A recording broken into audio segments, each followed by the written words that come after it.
देवाधिदेव ने सनत कुमार से कहा, हे सनत कुमार, अब मैं तुम्हें शुक्रवार की कथा सुनाऊंगा, जिसके केवल सुनने मात्र से ही प्राणी सब प्रकार की विपत्तियों से छूट जाता है।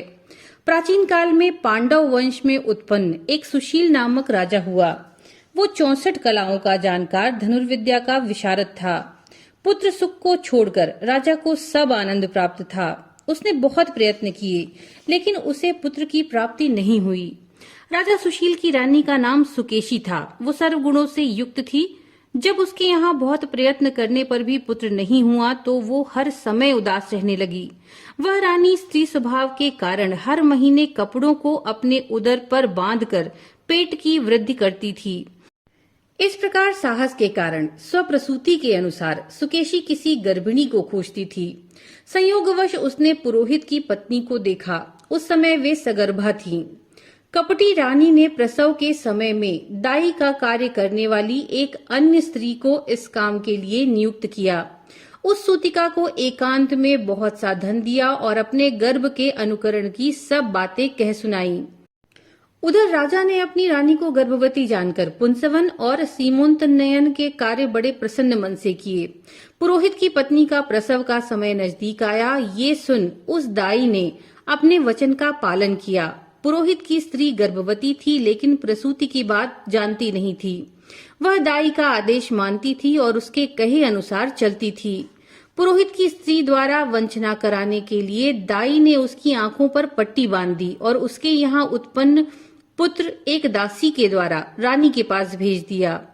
इस प्रकार रानी के पास उस पुरोहितानी के पुत्र के पहुंच जाने की किसी को कानो कान खबर तक न हुई और इस नाटक को कोई भी जान न सका। रानी ने पुत्र ग्रहण करके कहा, यह मेरे यहाँ लड़का हुआ है, सब जगह खबर कर दो। उधर दाई ने पुरोहितानी की आंखों की पट्टी खोल दी। वह अपनी साथ मांस की एक पिंडी लाई थी। उसने वह पुरोहितानी को दिखाई और दुख प्रकट करते हुए दाई ने उससे कहा, यह अनिष्ट हुआ, अपने पति को कहकर इसकी शांति करवाना। पुत्र नहीं हुआ तो ना सही, किंतु तुम्हारे प्राण तो बच गए। पुरोहितानी को प्रसव के विषय में चिंता हुई। क्या इसने कपट किया? इस प्रकार संदिग्धावस्था में रहने लगी। शिव महादेव जी ने सनत कुमार जी से कहा, राजा ने जब पुत्र उत्पन्न होने के बारे में सुना तो जात कर्म आदि करके ब्राह्मणों को गज, अश्व, रथ दान किए। जो बंदी खाने में बंद थे उन सबको छोड़ दिया। सूतिकांत में नामकरण आदि संस्कार किए। राजा ने राजकुमार का नाम प्रियव्रत रखा। श्रावण मास आने पर पुरोहित की पत्नी ने शुक्रवार के दिन भक्ति द्वारा जीवंतिका का अर्चन किया।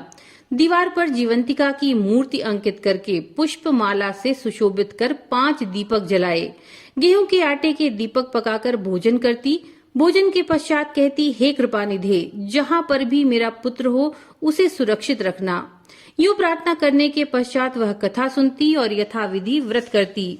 जीवंतिका के प्रसाद से वह बालक चांद की तरह बढ़ने लगा और पुरोहितानी की भक्ति से प्रसन्न होकर जीवंतिका उसकी रात दिन रक्षा करने लगी। कुछ काल बीतने पर राजा मर गया। पितृभक्त पुत्र ने पिता की पारलौकिक क्रियाएं की। मंत्रिमंडल ने उसे राज सिंहासन पर बिठा दिया। कुछ काल तक उसने राज्य की भली भांति देखरेख की और उसके बाद राज्य का भार वृद्ध मंत्री को सौंपकर आप पितृऋण से मुक्ति प्राप्त करने के लिए गया तीर्थ को रवाना हो गया। उसने ये यात्रा राजकीय वेश को त्याग कर कार्पटिक वेश में की।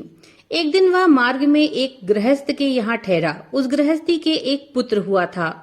इससे पहले उस गृहस्थी के यहाँ जो 5 पुत्र हुए थे उनको षष्ठी देवी मार डालती थीं। लेकिन इस लड़के के पैदा होने के 5 दिन बाद राजा उस गृहस्थ के मकान में सो रहा था कि रात को षष्ठी देवी उस बालक को मारने के लिए आईं।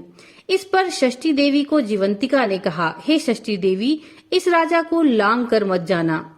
इस प्रकार जीवंतिका के मना करने पर भी जब षष्ठी देवी नहीं मानी और आगे बढ़ी तो उसके किए से कुछ न हो सका और वह खाली हाथ लौट गई। गृहस्थ ने जब देखा कि उसका लड़का जीवित है तो राजा को उसने लड़के का जीवन दाता जानकर प्रार्थना की, हे राजन, आप आज दिन मेरे मकान पर ही ठहरे, क्योंकि आपकी कृपा से ही मेरा यह 6वां पुत्र जीवित बचा है। उस गृहस्थ की ऐसी प्रार्थना सुनकर राजा एक दिन के लिए वहां रुक गए। इसके बाद जब वह गया पहुंचा और वहां पिंडदान देने लगा, वहां विष्णु पद पर पिंड देते हुए उसे आश्चर्य हुआ। उसने देखा कि पिंड को ग्रहण करने के लिए 2 हाथ बाहर निकले हैं। यह कौतुक देखकर राजा चकित हो गया। ब्रह्माज्ञा से राजा ने विष्णुपद को ही पिंड दिया और एक विद्वान ब्राह्मण से पूछा कि यह सब कौतुक क्या है। उस ब्राह्मण ने कहा, राजन, ये दोनों हाथ तुम्हारे पिता के हैं। घर जाकर अपनी माता से पूछना कि ऐसा क्यों कर हुआ और यह सब क्या कौतुक है। यह तुम्हारी माता बताएंगी। राजा उदास तथा दुखी होकर अपने मन में बहुत प्रकार के विचार करने लगा। लौटते समय राजा फिर उसी गृहस्थी के यहाँ ठहरा जहाँ पर यात्रा को जाते समय ठहरा था। उस गृहस्थ के यहाँ अब दूसरा लड़का हुआ था, जिससे पैदा हुए आज 7वां दिन था। इस दूसरे लड़के को ग्रहण करने के लिए रात को षष्ठी देवी वहां आई। षष्ठी देवी को जीवंतिका ने दोबारा मना किया। षष्ठी देवी ने जीवंतिका से पूछा, हे जीवंतिके, आपको इन लड़कों को बचाने की क्या आवश्यकता है? इसकी माँ ऐसा कौन सा व्रत करती हैं जिससे आप रात दिन इसकी रक्षा करती हो? षष्ठी देवी की बात सुनकर जीवंतिका मुस्का दी। राजा दोनों की बातें सुनने के लिए जाग रहा था। वह नींद का बहाना करके आंखें मूंद कर पड़ा था। जीवंतिका ने कहा, हे षष्ठी देवी, इसकी माँ श्रावण के महीने में शुक्रवार के दिन पूजन और नियम अनुसार व्रत करती हैं। यह नियम क्या और कैसा है मैं आपको सब बतलाती हूँ। इसकी माँ उस दिन हरे रंग का वस्त्र नहीं पहनती, हाथों में हरी रंग की चूड़ियां नहीं पहनती, चावल के धोवन से जल को कभी नहीं लांघती, हरे पल्लव के मंडप के नीचे नहीं आती, हरे रंग का साग नहीं खाती। यह सब कुछ वह मेरी प्रसन्नता के लिए करती हैं। मैं उसकी और उसके इस लड़के की सुरक्षा करती हूँ। ये वार्तालाप सुनकर राजा दूसरे दिन अपने नगर में आया। उसके स्वागत के लिए नगर का हर बच्चा, बूढ़ा और नौजवान एकत्र हुए। राजा जब राजभवन में पहुंचा तो उसने अपनी माँ से पूछा, माता, आप जीवंतिका का व्रत करती हैं? उसकी क्या विधि है? माँ ने उत्तर दिया, जीवंतिका का व्रत मैं नहीं जानती। राजा ने गया यात्रा के फल प्राप्त्यर्थ ब्राह्मणों तथा सुहागिनियों को भोजन कराने की अभिलाषा प्रकट कर उन सुहागिनियों और ब्राह्मणियों के यहाँ हरे वस्त्र, हरी चूड़ियां परीक्षार्थ भिजवाए। दूत ने उनसे कहा कि आप राजभवन में भोजन के लिए पधारें। पुरोहित की पत्नी ने दूत से कहा, मैं हरे रंग की कोई चीज नहीं लेती। पुरोहित की पत्नी की यह बात सुनकर दूत ने सारा हाल राजा से जा कहा। राजा ने तब दूत के हाथ लाल रंग के वस्त्र, फल और अन्य वस्तुएं पुरोहिताइन के यहाँ भिजवाई तो उनको उसने ग्रहण कर लिया और फिर वह राजा के महल में आई। उसने राजभवन के पूर्वी द्वार पर चावलों का धोवन का जल और हरे वर्ण का मंडप देखा। फिर वह अन्य द्वार से राजभवन के भीतर गई। उसको देखकर राजा ने नमस्कार किया और नियमों का पालन करने का कारण पूछा। पुरोहितानी ने राजा के सन्मुख शुक्रवार के व्रत का प्रभाव बतलाया। राजा के सम्मुख आने पर उसके स्तनों से दूध बहने लगा।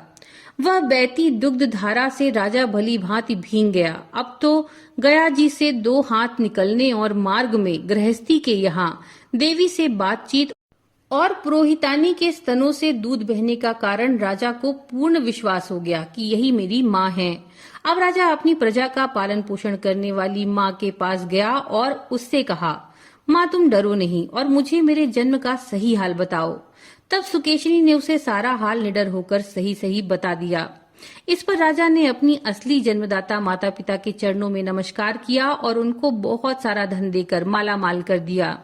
एक दिन रात को राजा ने जीवंतिका से प्रश्न किया, हे जीवंतिका, मेरे जन्मदाता पिता तो मौजूद हैं, फिर गया में पानी से 2 हाथ किसके निकले? देवी ने राजा को स्वप्न में उत्तर दिया, राजन, मैंने केवल तुम्हें विश्वास दिलाने के लिए ऐसी माया की थी, इसमें संदेह मत करो। भगवान श्री सदाशिव ने श्री सनत कुमार जी से कहा, हे सनत कुमार, मैंने श्रावण के महीने में शुक्रवार का व्रत करने का महात्म्य तुमसे कहा। इस व्रत को करने से मनुष्य की सभी इच्छाएं पूर्ण हो जाती हैं।